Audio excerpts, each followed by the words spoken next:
আসসালামু আলাইকুম। আমরা গত ক্লাসে শিখেছিলাম কিভাবে সূত্রের সাহায্যে বর্গ নির্ণয় করতে হয়। আজকে আমরা শিখব সূত্রের সাহায্যে বর্গ নির্ণয় করার আরেকটা নতুন অঙ্ক। এখন আমরা দেখতে পাচ্ছি সূত্র লাগবে হচ্ছে a plus b whole square সমান a square plus 2ab plus b square. এই জায়গা আছে a plus b whole square সমান a square plus 2ab plus b square. এই সূত্রের সাহায্যে বর্গ নির্ণয়ের ক্ষেত্রে এই সূত্রটিকে অবশ্যই মুখস্থ করতে হবে। আমাদের এই জায়গায় প্রশ্ন আছে 2m প্লাস 3n এর বর্গ নির্ণয় করো। আমরা এই জায়গায় 2m প্লাস 3n এই সূত্রের সাহায্যে কিভাবে বর্গ নির্ণয় করব এই ভিডিও দেখলে পরে আমরা সম্পূর্ণ শিখতে পারবো। এই জায়গায় আছে 2m প্লাস 3n, এই জায়গায় 2m প্লাস 3n সম্পূর্ণ লিখবো, তারপরে ফার্স্ট ব্র্যাকেট দিব। এরপরে এই জায়গায় আছে কি আমাদের স্কোয়ার। এই স্কোয়ার যেহেতু এই জায়গায় আছে আমাদের সূত্রের, তাহলে সূত্রের সাহায্যে বর্গ নির্ণয়ের ক্ষেত্রে 2m প্লাস 3n এর এই জায়গায় সূত্র দিতে হবে, এই জায়গায় 2 দিতে হবে সূত্রের। তাহলে কি হলো 2m, এই 2m হচ্ছে a প্লাস এই 3n হচ্ছে b, a প্লাস b আমাদের হয়েছে। a প্লাস b যেহেতু হয়েছে তাহলে a প্লাস b তার উপর হোল স্কয়ার। তাহলে আমাদের দাঁড়াচ্ছে 2m প্লাস 3n কি 2m প্লাস 3n দাঁড়াচ্ছে 2m প্লাস 3n এর স্কয়ার মানে হচ্ছে বর্গ।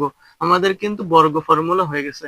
এরপর আমরা এই ম্যাথটা করব কিভাবে, এই 2m কে আমরা কি ধরছি a ধরছি, যেহেতু 2m হচ্ছে a, এই জায়গায় a আছে, এর হচ্ছে স্কয়ার, এর স্কয়ার দিলে 2m তার উপর হচ্ছে স্কয়ার দিতে হবে। তাহলে আমাদের এটা দাঁড়াচ্ছে a স্কয়ার প্লাস আছে সূত্রের মাঝে প্লাস আছে, এই জায়গায় প্লাস দিতে হবে।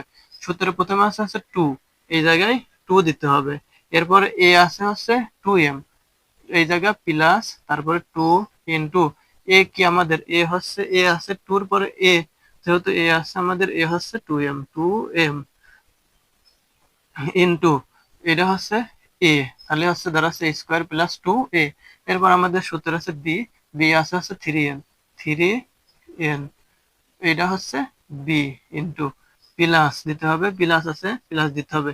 তারপর আছে হচ্ছে সূত্রের b স্কয়ার আছে 3n তার উপর হোল স্কয়ার সমান সমান আমাদের 2m এর স্কয়ার মানে হচ্ছে 2m এর স্কয়ার হোল স্কয়ার মানে হচ্ছে 2m দুইবার হচ্ছে গুণ, এ জায়গায় 2m দুইবার গুণ করলে 2 দুগুণ 4, m আর m আছে দুইটা, নেব একটা, আছে দুইটা, দেব 2। এটা হচ্ছে হবে 2m তার হোল স্কয়ার হবে 4m এর স্কয়ার, 4m এর স্কয়ার প্লাস এইটার গুণ হচ্ছে 2 এর সাথে 2 এর গুণ, প্রথমে আছে 2 গুণ 2 m গুণ করব, 2 দুগুণ 4m। এই জায়গা আমি এক লাইন এমনিতেই বেশি করলাম, তাহলে হচ্ছে 2 দুগুণ 4m ইনটু বোঝার সাথে এক লাইন বেশি করছে, এটা 3n প্লাস 3 এর স্কয়ার মানে কি 3 দুইবার গুণ 3 তিরিকে 9, n এর স্কয়ার মানে হচ্ছে n এর পর স্কয়ার সমান সমান 4m স্কয়ার প্লাস এই 2 4 এর সাথে হচ্ছে 3 এর গুণ করব, 3 4 12, m আছে m বসাবো, n আছে n বসাবো, প্লাস 9 n এর স্কয়ার যেভাবে আছে সেইভাবে রেখে দেব। এইটা হচ্ছে 2m plus 3n whole square, এর হচ্ছে উত্তর দাঁড়াচ্ছে 4m square plus 12mn plus 9n square, এটা হচ্ছে অ্যান্সার। এটা আমাদের দাঁড়াচ্ছে হচ্ছে 2m প্লাস 3n এর বর্গের উত্তর 4m square plus 12mn plus 9n square, এটা হচ্ছে উক্ত অ্যান্সার। এবং আমাদেরকে অবশ্যই সূত্র মনে রাখতে হবে a plus b whole square সমান a square plus 2ab plus b square. আমরা আবার পরবর্তী ভিডিওর মাধ্যমে অন্য ম্যাথ পরিষ্কার করবো ইনশাল্লাহ। আসসালামু আলাইকুম প্রিয় স্টুডেন্ট বন্ধুরা, সবাই ভালো থাকবেন। মেল আইডি করতে